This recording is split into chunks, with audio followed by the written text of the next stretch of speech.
Yeah, g'day. I'm a man of iron will. I can resist anything except for temptation and strawberries.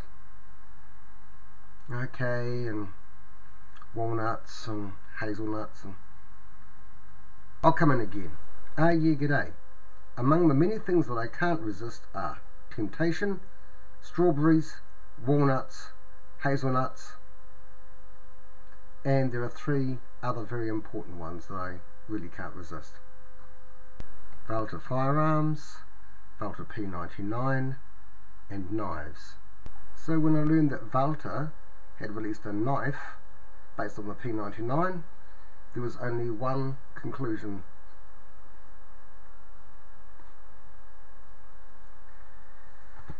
This is my review of the Walther P99 knife. It comes in a nice presentation box. Just show that there.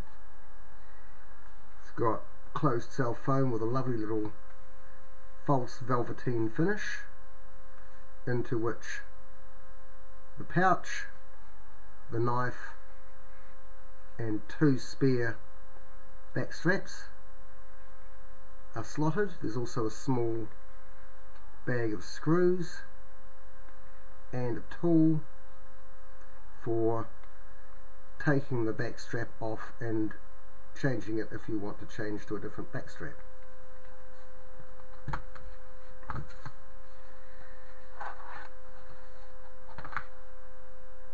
I like the pouch. For a start, it's got a dome, or snap fastener as the Americans call it. I don't like Velcro. Velcro is fine and dandy for short term, but after a while the loop section, the fluffy bit, starts to tease out as it's constantly being ripped apart by the hooks, and after a while you find that's as close as it's going to actually get to closing, as the hooks are attached to tiny little strands of the loops. My old Leatherman pouch for my Leatherman pocket tool, my Leatherman Wave, had Velcro on it. It kicked around for a number of years, and I ended up having to cut the damaged Velcro off and replace it with a snap fastener so that it would actually hold together again. On the back of this, you've got the loop for your belt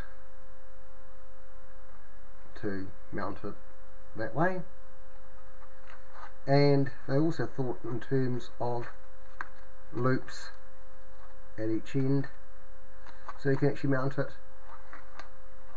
that way on your belt. So no matter how you want to mount it on your belt, you've got the means to do so. The knife itself, 440 stainless steel blade. It's a locking blade.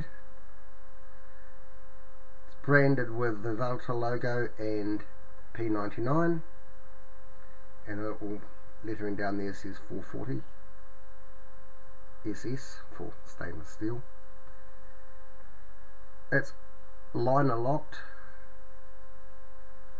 which means in order to release the lock you push across on the lock and close it. I prefer liner lock to end lock or middle of back lock, because with a liner lock I can close it one-handed far easier than having to muck around finding the button at the back and jiggle my hands around to close it.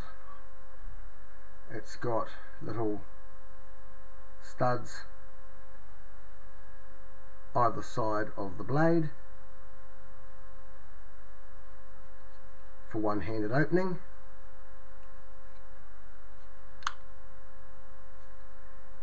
It has a small quillin here to stop your fingers from sliding up if you're putting any pressure, downward pressure on the knife blade, just a little bit of extra protection. And that quillin, when it's closed, protrudes through there, so you can partially open the knife just by pushing down on it, like so. Then when it locks around, there's your quillin in place there.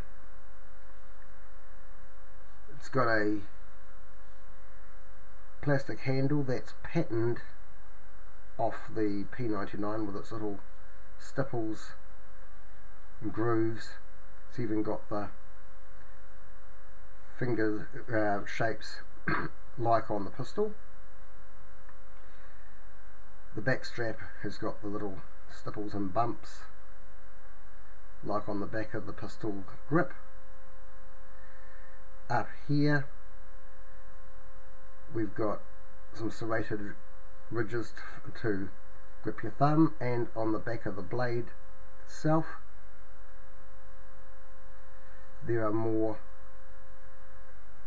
serrations there, just so that you've got that control, somewhat like some of the Spyderco knives have those little serrations there, so that your thumb's got something to grip onto while you're whittling, carving and shaping things.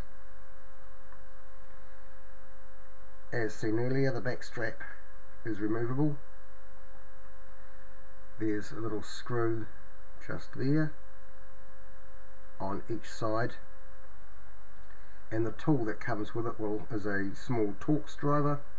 That's the star shaped driver, for those who don't know what a Torx is. You unscrew those two screws, lift out the back strap, and you can replace it with one of the other two. I have yet to try to see which is the best back strap to suit my grip. This feels fairly comfortable in my hand as it is, with the small default one. Unlike the pistol, the default is the small back strap rather than the medium, but you've got small, medium and large. There are many things I like about this: the fact that it's liner locked, the fact that it's a one-hand opening knife, because invariably when you want to cut something, that hand's what's holding it, and you can't always put it down.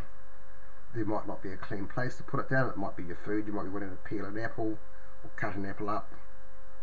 You're out in the bush, you're not going to put it down on the grubby ground. You might be holding tension on a rope and you want to cut it. You can't take your hand off it and open up a standard pocket knife. So the one-handed opening is a great bonus. The grip feels nice and comfortable. My normal everyday carry is my Leatherman Wave, which of course has the one-hand opening. But the problem with the Leatherman Wave is it has sharp edges of metal that when you're gripping on it and putting any real pressure on something, if you're doing a bit of serious work like you're actually shaping down a bit of wood, you don't want the knife to shift in your hand, you're pushing like mad, and it actually starts to bite into the inside of your fingers and into the mound on your thumb. Also, you see there's a bit of sideways flex in the hand grip of the folding pliers, so when you're gripping it tight and working with it, you can hear that as it's flexing backwards and forwards. That makes it even worse. So although this is a very good knife and it's being used a lot, very handy, pull it out, cut it. That's the serrated one. On the other side is the clip point. Very good. I've used them both very often, but I wouldn't want to use them for any extended work, such as making a set of tent pegs out of wood that I found around the campsite, or trying to do a lot of heavy whittling work, whereas comfortable rounded plastic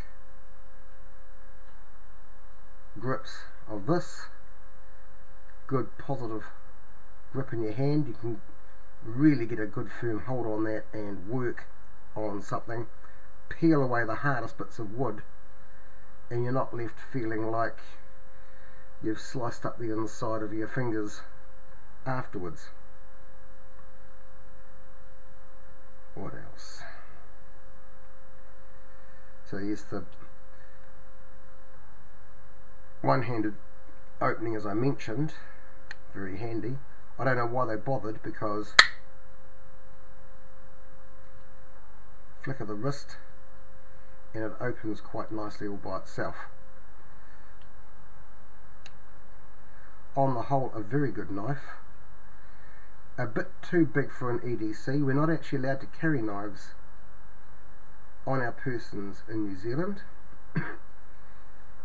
unless we can provide a reasonable cause to do so, and we don't get to choose what the reasonable cause is. We would say I'm using it because, carry it because I might be going camping this afternoon. They don't have to accept that excuse.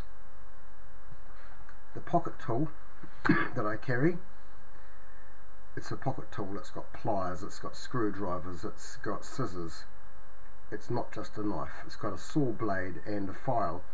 I can say I'm a technician, which is true, and I need to carry a pocket tool. They are not likely to complain terribly much about this. They may, however, the police that is, have a few things to say about walking around the place with a 94mm blade in my pocket. Also, it's a bit big and bulky for everyday carry. If I was going to carry a pocket knife every day, it would be a smaller, lighter one.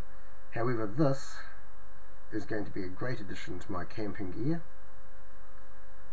It's going to be very, very handy up in the bush, and I look forward to having many adventures with it.